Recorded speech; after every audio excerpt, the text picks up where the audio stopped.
ओम नमो भगवते वासुदेवाय नमः. ज्ञानेश्वरीतील 11वा अध्याय आपण बघूया. विश्वरूप दर्शन योग. 10व्या अध्यायामध्ये भगवंताची व्याप्ती व विभूतीचे वर्णन ऐकून ते रूप कसे असेल हे मला पाहावयास मिळावे अशी विनंती अर्जुनाने भगवंताकडे केली. ज्याप्रमाणे गाय वासराला पाहून खडबडून उभी राहते त्याप्रमाणे भगवान श्रीहरीने दिव्यदृष्टी देऊन अनंत अवताराचे मूळ रूप असणारे आपले विराट रूप प्रगट करून अर्जुनास तृप्त केले. विराट स्वरूपाचे दर्शन जे पाहत आहे ते अर्जुन आपल्याला सांगत आहे व स्तुती करत आहे की हे देवा, आदी मध्य नसलेल्या ह्या तुझ्या विश्वरूपात वसूचे समूह स्वर्गासह आहेत, इंद्रादिकासह 33 कोटी देव आहेत, सत्यलोकासह ब्रह्मदेव आहेत, कैलासासह शिव पार्वती आहेत आणि प्रत्यक्ष भगवंतासह कुरुक्षेत्र, कौरव, पांडव इत्यादी चित्राप्रमाणे दिसत असून त्या स्वरूपाचा आदी मध्य अंत दिसत नाही.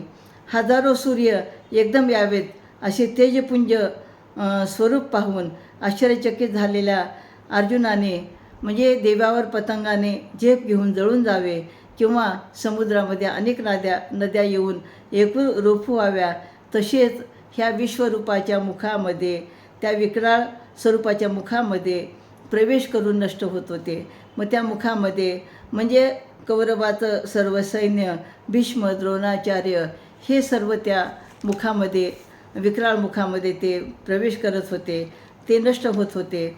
मग या ठिकाणी श्रीकृष्ण म्हणतात की या सर्वांना मी मारलेलं आहे, तू फक्त आता युद्ध करून निमित्त मात्र हो. असे ऐकल्यानंतर व पाहिल्यानंतर हात जोडून अर्जुन प्रार्थना करतो की देवा, माझे अनंत अपराध पोटात घालून मला म्हणजे तुझे चांगले श्यामसुंदर रूप पण तू दाखव, असं अर्जुन श्रीकृष्णाला म्हणतो. पण त्या अगोदर आपण म्हणजे विश्वरूप कसं दिसतं ते पण आपण पाहूया की मग श्रीकृष्ण काय म्हणतात की माझ्या एका रूपाने काय होणार आहेत, मला अनेक रूपे आहेत, म्हणजे माझी अनेक रूपे आकृती दिसतील, ती रूपं कशी होतील, स्वभाव कसा होता, तर ती रूपं आता आपण पाहूया. तर माझं कसं प्रेमळ रूप आहे, कठोर आहे, आनंदी, भयानक, विचित्र, रौद्ररूप, मित्ररूप, अशा प्रकारे माझ्या अनेक रूप आहेत. पण या माझ्या अनेक रूपाचे अनेक रंग पण आहेत, म्हणजे ते आहेत 7 रंग. म्हणजे लाल तांब्यासारखं पण माझा रंग आहे. सूर्योदयाच्या वेळेस आणि सूर्यास्ताच्या वेळेस जसे किरणं असतात त्याप्रमाणे माझं केशरी पण माझं रंग आहे. सोन्यासारखा पिवळा पण माझा रंग आहे. झाडाच्या पानासारखा माझा हिरवा पण रंग आहे आणि चंद्रासारखा शुभ्र पण माझा रंग आहे आणि सावली म्हणजे मेघासारखा माझा सावळं पण रूप आहे. असं या ठिकाणी श्रीकृष्ण आपल्या रूपाबद्दल, आपल्या रंगाबद्दल सांगतात. आणि ही सर्व रूपं अर्जुनाने आपल्या नेत्रांनी पाहिली आणि त्याला बघता येईना. ही जी दिव्यदृष्टी दिली होती त्यामुळं अर्जुनाला हे सगळं दिव्य रूप या ठिकाणी दिसलेलं आहे. पण हे विश्वरूप पाहून अर्जुन घाबरला.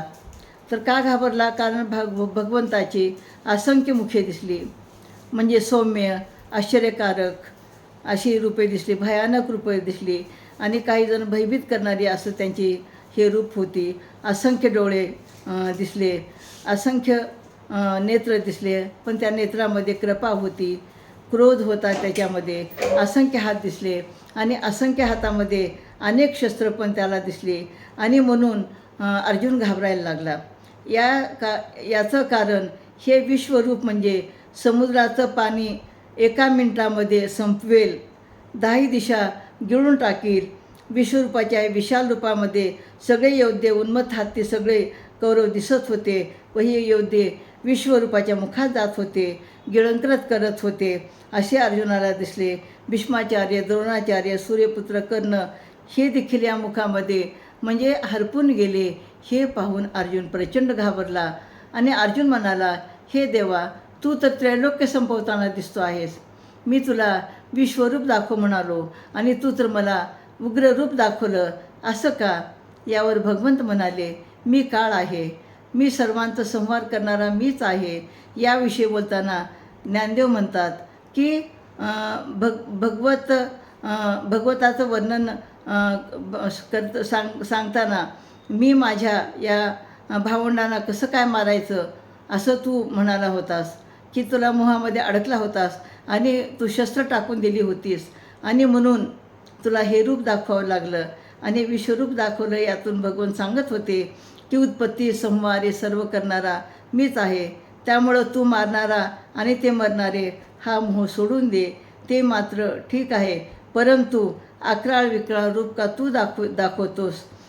अशा प्रकारे की योद्धे खूप शूर आहेत अशी वल्गना करत आहेस. त्यांचा अहंकार वाढला की त्याचे त्याग आहे असे वाटते की ते पृथ्वी गिळू शकतात, आकाश काबीज करू शकतात, वाऱ्याला नियंत्रणात आणू शकतात. ते उन्मत्त झाले की त्याचा घास मी घेणार. तेच त्या रूपातून मी दाखवत आहो. म्हणजे या ठिकाणी श्रीकृष्ण म्हणतात की जे लोक चुकीच्या पद्धतीने वागतात, उन्मत्तपणाने वागतात, त्यांना मी कशा प्रकारे संपून टाकतो हे ह्या विक्राळ रूपाने, या विराट रूपाने मी तुला दाखवत आहे. त्यांच्याशी लढ आणि यशस्वी हो. सगळे सैन्य संपेल, पांडव मात्र सुरक्षित राहतील. आता अर्जुनाला जाणवलं की याचा सूत्रधार भगवंतच आहे, म्हणून दुष्टाचं निर्दालन करतोय. याच्यापासून राक्षस पळतात. राक्षस म्हणजे नकारात्मकता, अंधाराचे प्रतीक. भगवंत मात्र प्रकाशमय. हा प्रकाश म्हणजे सकारात्मकता. हे तेजच अंधाराला संपवतं. म्हणजे हा राक्षस पळून जातो. श्रीकृष्णाने विश्वरूप दाखवलं. अर्जुनाला म्हणाला, तू घाबरू नकोस. हे रूप पाहणं म्हणजे भाग्य आहे. पक्षीनं आकाशात असते पण तिचं सगळं लक्ष पिलापाशी असतं. गाय वनात चरत असते पण तिचं लक्ष वासरापाशी असतं. तसं तुझं लक्ष माझ्या मूळ रूपाशी ठेव.